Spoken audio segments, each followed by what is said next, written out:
بسم اللہ الرحمن الرحیم۔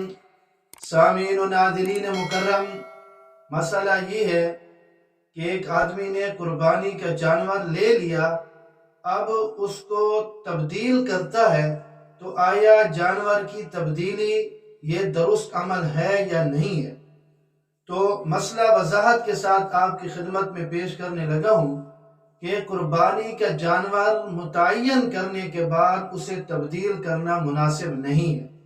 اب اس کی دو صورتیں ہیں کہ وہ آدمی صاحب نصاب ہے یا نہیں ہے۔ صاحب نصاب کا معنی یہ ہے کہ اس پر قربانی واجب تھی، اور صاحب نصاب نہ ہونے کا معنی یہ ہے کہ اس پر قربانی واجب نہیں تھی۔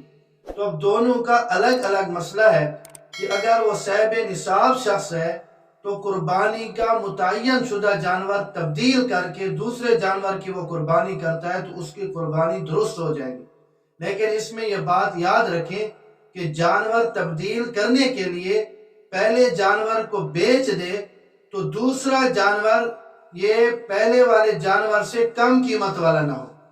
اگر دوسرا جانور اس سے کم قیمت والا ہے تو جو اضافی رقم ہے اس کے لیے پھر اس کا صدقہ کرنا ضروری ہے۔ یعنی یہ جو جانور تبدیل کر رہا ہے تو دوسرا جانور پہلے والے جانور سے زیادہ قیمت والا لے۔ اگر کم قیمت والا لیتا ہے تو پھر جتنے کا یہ پہلا جانور ہے جس کی جگہ پر یہ تبدیل کر رہا ہے تو جو اضافی رقم ہے اس کا صدقہ کرنا ضروری ہے۔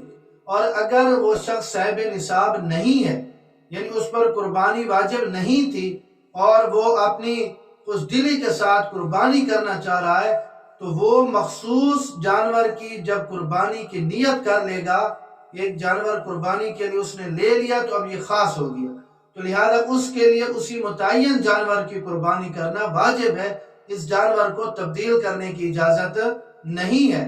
تو مسئلہ کہ قربانی کے جانور کو تبدیل کرنا، اس کی دو صورتیں ہیں، صاحب نصاب ہے یا صاحب نصاب نہیں ہے۔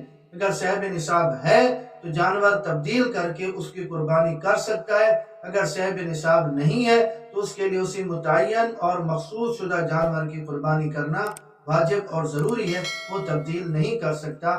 اللہ رب العزت ہمیں دین کی سمجھ نصیب فرمائے۔